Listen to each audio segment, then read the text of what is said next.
స్నేహితులారా, ఈ సమయాన్ని బట్టి దేవునికి వందనాలు తెలియజేస్తూ ఉన్నాను. ప్రేమపూర్వకంగా మిమ్మల్ని అందరినీ వాక్య ధ్యానంలోనికి ఆహ్వానిస్తూ ఉన్నాను.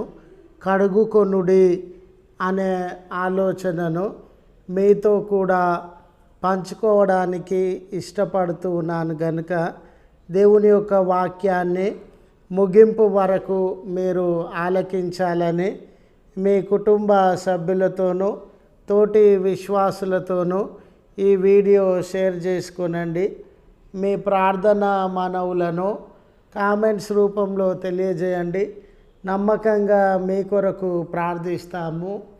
మీ ఆధ్యాత్మిక జీవితములకు ఈ వీడియో ఉపయోగకరంగా ఉండినట్లయితే దయచేసి ఈ ఛానల్ను సబ్స్క్రైబ్ చేసుకునవలసినదిగా మనవి చేస్తూ ఉన్నాను. ఇర్మియా గ్రంథము 4వ అధ్యాయము 14వ వచనము.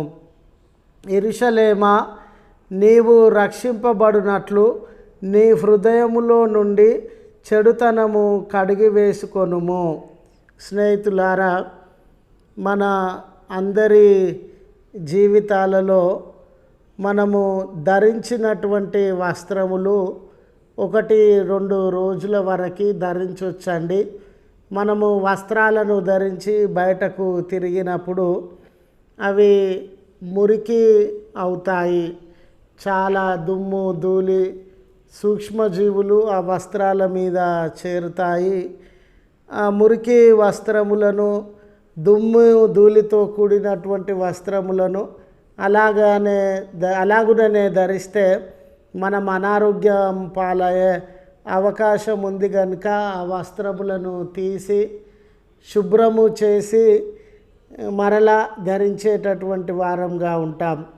శుభ్రంగా ఉండడానికి, చలాకితనము ఆరోగ్యంగా ఉండడానికి ప్రతిరోజు కూడా స్నానమును ఆచరించి మన శరీరమును శుభ్రపరచుకునేటటువంటి వారముగా ఉంటాం.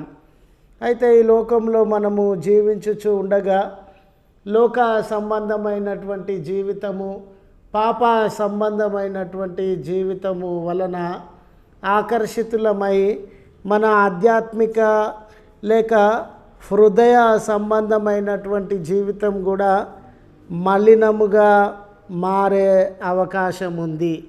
హృదయము చెడుతనంతో నింపబడే అవకాశము ఉండింది.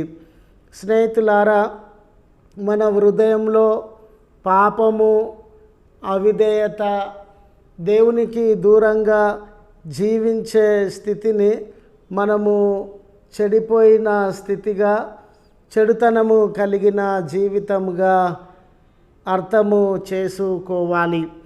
అయితే యూదా జనాంగము ఇర్మియా కాలంలో దేవునికి అవిధేయత చూపి చెడుతనాన్ని, దుష్టత్వాన్ని, పాపమును వారి జీవితాలలో అనుసరించేటటువంటి వారుగా ఉన్నారు.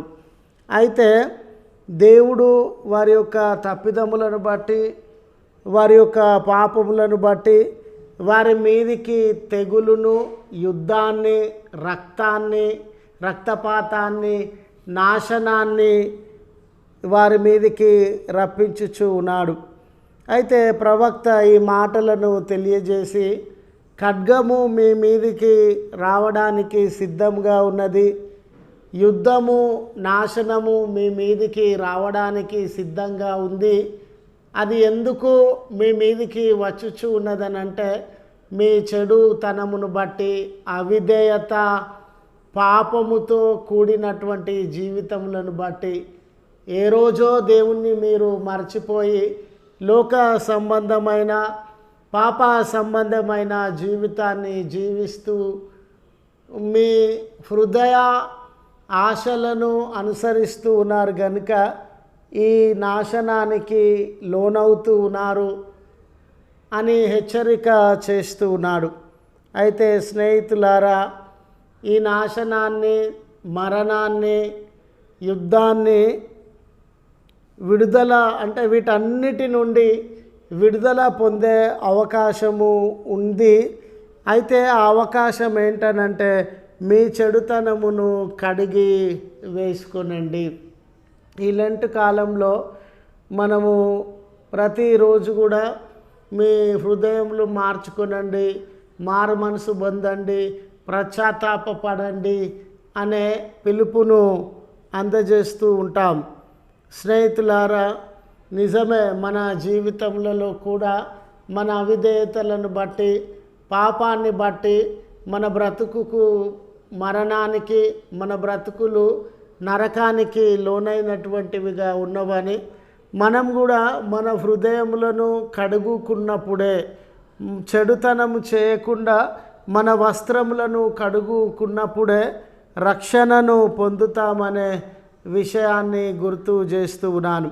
ఎందుకంటే ఈ అపవిత్రమైన హృదయంతో, అపవిత్రమైన జీవితంతో దేవునితో మనము సహవాసము చేయలేం. దేవుడు పలుకుతూ ఉన్నాడు, నేను పరిశుద్ధుడనై ఉన్నాను గనుక మీరును పరిశుద్ధులై ఉండండి.